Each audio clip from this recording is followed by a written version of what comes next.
Portal 2! Yay! That was totally not cut.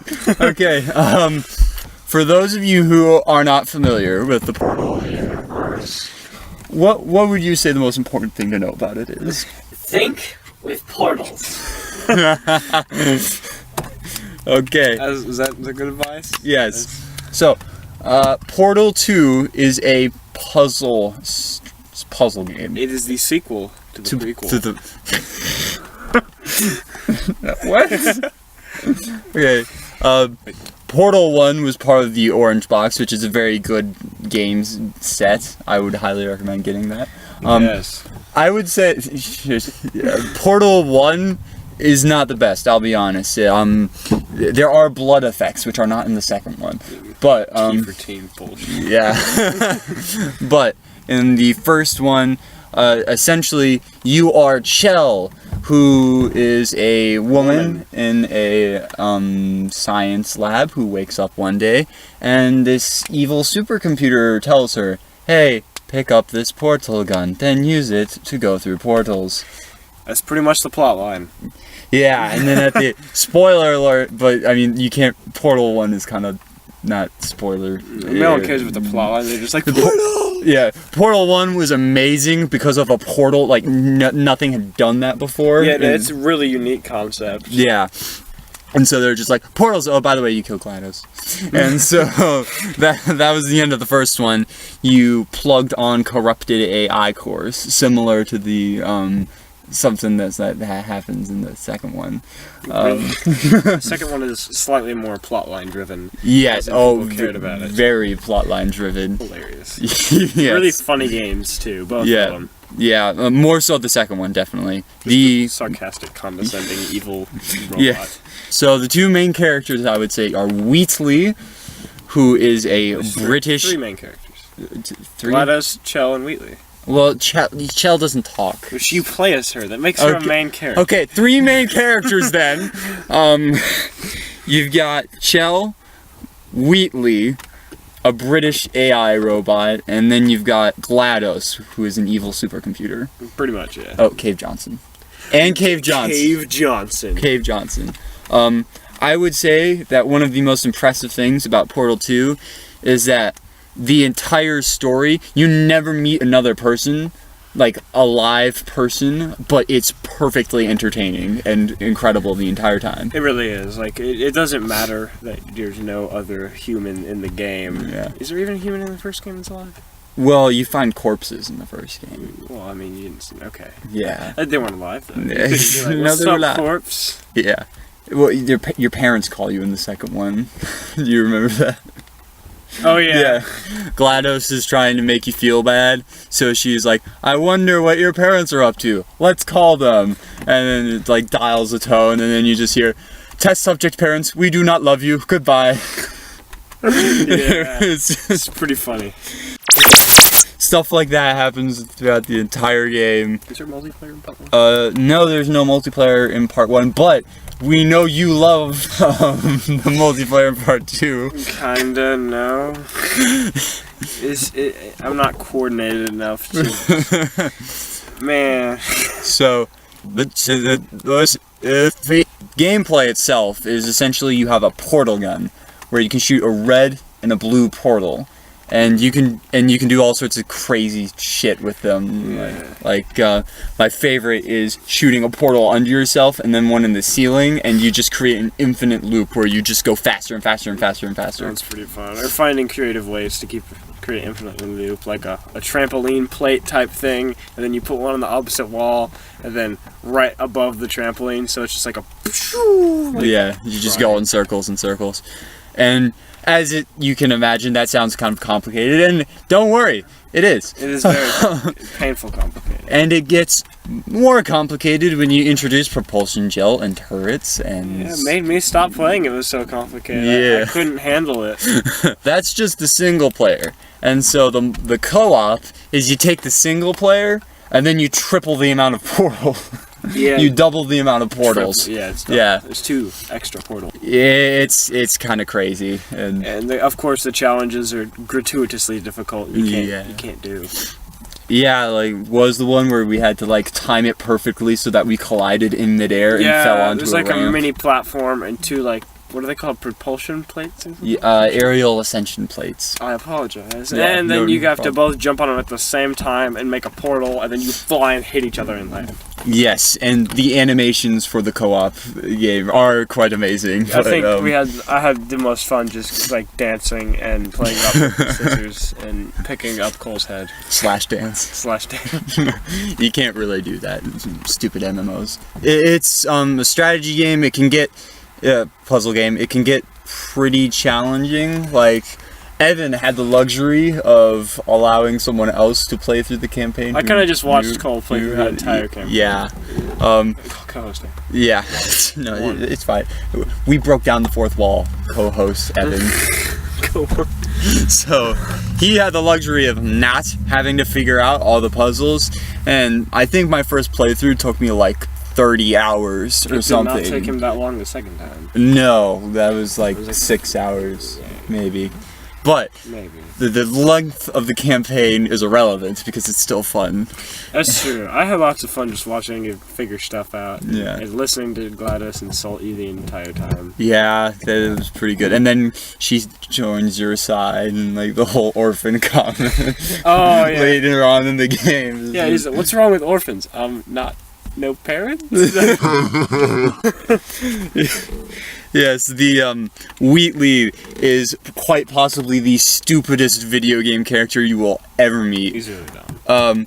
Like one of his brilliant ideas is to take a cube and then put legs on the cube so that the cube will walk onto a button. Except for it kind of just looks very sad and mutated. Yes. And hobbles around and hits walls. And Frankencube. Frankenkey. Is that the actual term? That's the actual. I thought we just called him that. No, that's the actual term, Frankencube. That's funny. Yeah, it was really funny when you first see it. 'Cause it's like, come on, Cube, get on the. Yeah. It's like, it's literally your only purpose is just to walk on this button. Great game. I would say it has one of the best endings of any video game. Ending is. It's pretty funny. You gotta have context from the first game to fully get it, though. Just the companion cube part. Yeah, see, that's not even in the second game until the end. Yeah, well, it's early on. I skipped that portion of it. So fucking. Yeah. I think you said you remembered the beginning. Yeah, very highly recommend it. Very good. And at this point, we've kind of beaten the game, complimenting to death. So kind of good game. It's really good. Yes. It's so good. Yeah. Portals, man. It's a very hard game to describe. It literally just portals. That's it. Yeah. You portal and condescension. Well, I mean, like gameplay wise, the gameplay is You hard. put portals things and manipulate things with the portals. And push buttons. And you push buttons and get shot by turrets. You get shot. Not mandatory. Yeah, that's not mandatory, but at this point, we're gonna start talking about the technology because we are nerds.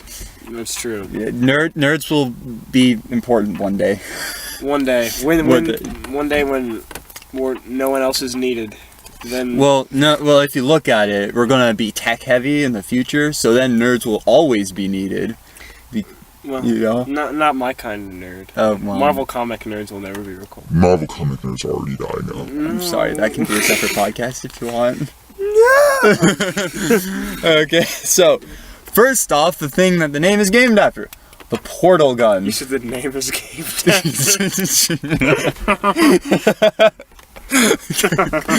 Cut. Okay. Portals. So Two. the thing that the game is named after. The portal gun.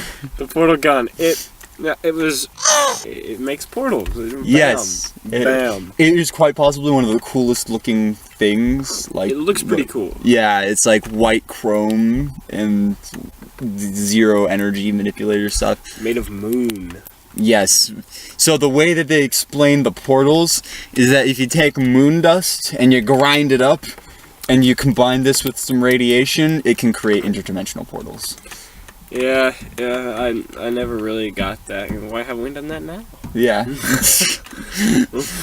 You see, I am a Portal nerd, so I read the comic book series and also paid attention to all the dialogue in the game. I'm sorry, all I the just time. like the funny dialogue. Yeah, and watching you do Portal. Well, most of the funny dialogue is the game, but yeah, occasionally there are some scientific stuff. I do, but not as Yeah. well. It wasn't as prevalent in my mind. Yeah, Portal. It's kind of hard to focus on anything other than, oh my God, that's crazy! What the fuck?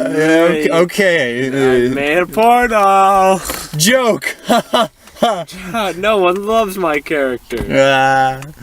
So the portal gun is pretty cool. At one point, you have a potato on the end of it. Yeah. Spoiler alert. You don't know who or what the potato is or why it's there. Well, So there you go. there you go. You should maybe get it. Yes. Let's talk about the turrets next, because the turrets are your biggest enemy in this Really, game. the only enemy other than not your own mind. Yeah, other than your own mind, crusher plates, falling down pits, acid water, Acid asbestos. water. They're not really enemies. They can't. Asbestos. Asbestos. But so GLaDOS, being the evil supercomputer she is, made turrets that fire 65% more bullets than the average gun. The entire bullet, Yes, they shoot the entire bullet. even including shell casing. Just Yeah, it propels it out of the turret. And the turrets have seemingly infinite ammo because their insides have been scooped out and then filled with bullets. There's literally like they just don't even show any mechanicalness in them. They just There's just like a little pusher thing at the very bottom of the turret, and that's how it shoots. It's just fill it up with bullets. It's like, you might be wondering how many bullets we can fit inside here. This Yeah. many. There's some pretty funny cutscenes and extra features in that game. Yeah. You do. Okay, wait. The only DLC for that game is free. So Well, I mean, if I don't have Wi-Fi, what am I gonna do? okay, if you don't have Wi-Fi, Evan, you just beat the game once and it unlocks all the extras. I'd like to know before I beat it. Know your enemy, Cole. Okay. The turrets also have voices, and they talk to you, and sometimes they May or sing. may not sing. They sing to you. Spoiler alert, Oh. they sing. No, yeah, well, that's not really a spoiler. You can find that fairly early It's on. in the game. And one of the best ways to kill turrets, lasers, Lasers. Or picking up the turrets and making them feel bad. and tipping them over, like you cow tip. It's like Turret tip. yes, turret tipping. Turret moving. That sounds bad. Turret tipping. Anyways, Tip you. one of the really cool things is the laser generators. Like whenever you point a laser into a generator, I have no idea how that would work, but it is one of the coolest looking things you'll ever see. Yeah, it's like Audio podcast stuff, but hand gesture. like there's all these glowing rings and they spin around each other and it starts making music and They like look cool. yeah, and if you have four going at the same time, it makes a song. And then quite possibly one of the most funny bits of dialogue in the game was related to one of the inventions, which is repulsion gel. Repulsion gel. And the funny game audio we were referring to was Cave Johnson saying, "For those of you who got covered in the repulsion gel, here's the tip that the scientists gave us. Don't get covered in the repulsion gel." And Cave Johnson is amazing. yes, he's like one of the head. He's the CEO of Aperture Sciences and Development. It's just amazing. Really funny. Doing what we must because we can. That is their slogan. So propulsion gel is just kind of like it makes a really funny noise. It's like Yeah, it sounds like a flabby trampoline. yeah, Like a jello trampoline. If you could imagine what that would sound like. sounds like that. It does. It does. And it makes you bounce. And that's Yeah, that's what just it does. like a jello trampoline. Yes. I was on mine the other day. Identical sensation. I did not know you had a jello You trampoline. should come over sometime. We should dig a hole and then put a teleporter in the bottom of the hole and paint it orange and then put a blue hole. Oh, and we could jump on my jello trampoline Yeah. through one portal. Yeah, and then Fly 5,000 feet above Yes. the portal. yeah, and so that game is really funny because you can like step through the floor and fall down into the ceiling and then hit the gel and just fly up into the air. It's really that game is, if you have poor depth perception, it is very trippy. I would not recommend this game if you have seizures often, if you are old, or if you If you are anywhere near death, do not play this game. no. Also, don't play the game if you don't like puzzles. No. I mean, I would recommend you get the game, but that's just because I really like it. So Yeah, like me, I like the humor, and then that's about it. It's- Because the Portals gave me the puzzles. I'm not a puzzle guy. Evan's a shooter. No, He's a shooter. no. I like RPGs. I like dialogue. I like exploring the world, and you just solve puzzles. Like the Mass Effect. The Mass Effect series Yes, which we will discuss later. is better than Portal. Yeah, well, yeah, I'll give you that. It's way. Every game. Anyways, so there's that gel, and then there's the propulsion gel, which is handily colored orange. It is because it's vibrant. Yes, it is very, very colorful, and if there was any real world, like actual real world application for this gel, I would say it would be putting it on the bottom of shoes so that you could run super fast.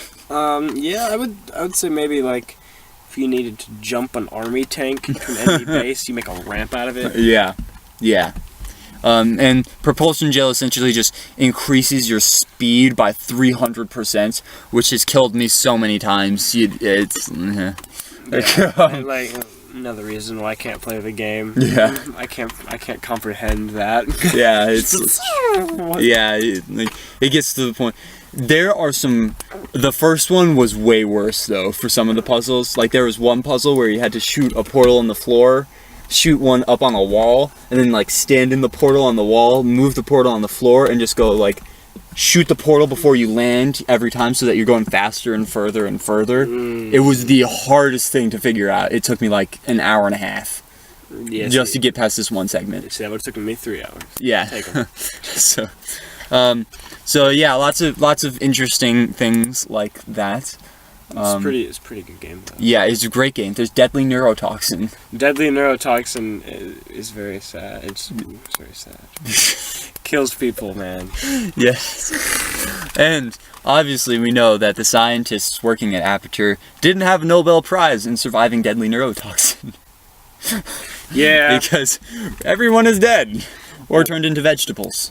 Vegetables. Yes. They bring that up. GLaDOS brings it up. But Yeah, she like makes you painfully aware that you are the only human around. Yeah. So that's the last gel. Oh, there's actually the white gel. No. Yeah, we called it something that It's very childish and bleep. we We call it bleep gel. the bleep gel. Splooge gel. Splooge gel, if you want to use a less Yes. bad term. So essentially what the splooge gel does is you spray it on something and then you can shoot a portal there. It's white gel that you can basically whatever you can only put the portals for some reason on white surfaces. Well, those white surfaces were covered in the dried form of the splooge gel. So Yeah, dry splooge gel. So like okay, and then so you put the splooge gel on a wall that doesn't have the splooge on it, and then you can splooge a portal on there.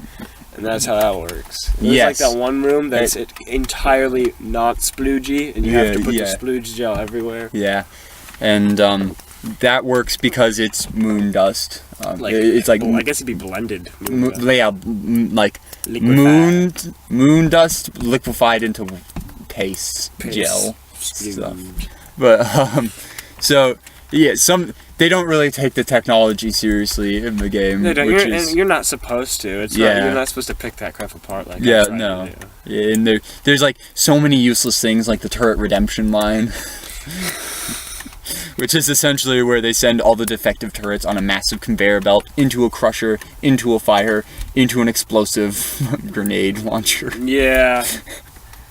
And then Pretty funny though. yeah, Like all the technology was just made to be funny. yeah, and like the turret assembly line, they make the turrets, fill them with bullets, pack them into boxes, move them down one floor, unpack them from the boxes, and then move them to wherever they need to go. Really, it's pretty funny. It's very pointless. And The whole game is pointless, but funny and cool.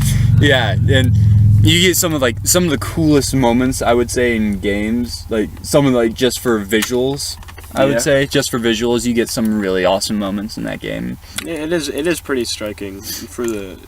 I mean, especially in like the last 10 seconds of the final boss fight. Yeah. It's pretty funny when you put all this stuff on him. And, yeah, and then there's minor spoiler. You don't put anything on anybody. No. You do grow a giant potato though. You do grow. And I think the last thing we can cover about this and actually talk about would be the AI cores themselves. Yeah, a lot of defective ones, man. Yeah, they messed up. All but like GLaDOS. Yeah, a couple of them were all right. Like personally, I think the Sergeant core is my favorite. Yeah, it is pretty cool. Yeah, at one point you meet an AI core called Sergeant Danger, I believe.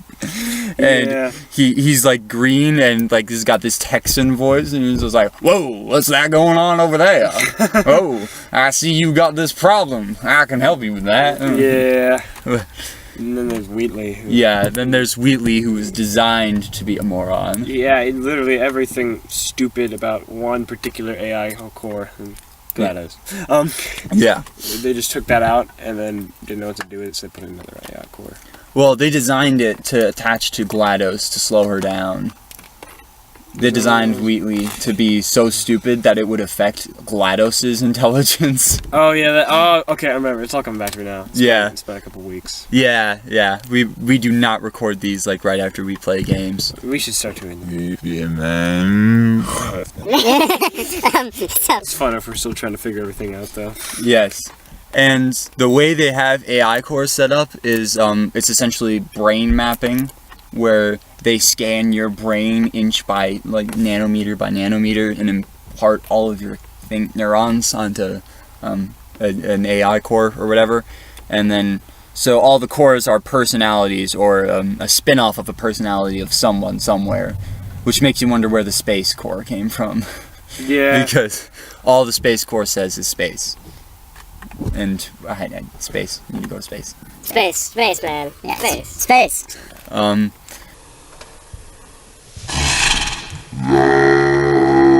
Yeah, and the final thing about the cores that's an interesting fact is somehow, somewhere, the scientists figured out that you can run an AI core off of 1.2 volts of electricity. That's true. They designed those things to last, man. Like, Yeah. if you can, like, buy a 12-volt battery and some copper wire and get an AI core going, Yeah. that's some expensive stuff. Yeah, oh my god, like, you make a potato battery, you can even support the slow clap feature. Oh, yeah. A lot of jokes that we're making here. For those of you who have not played the game, this is probably a very dumb podcast. And who knows, we may not release this one ever, or we may release it because we're lazy. If you are hearing this right now, it's because we released it. Or it's because you snuck into my house and broken into our professionally safeguarded recording booth. Yeah. Stolen our archives and files from our safe. And are now listening to it, and if that's what happened, look out. Yeah, you better turn around. I'm right behind you. We're literally behind you. Yeah. Bam.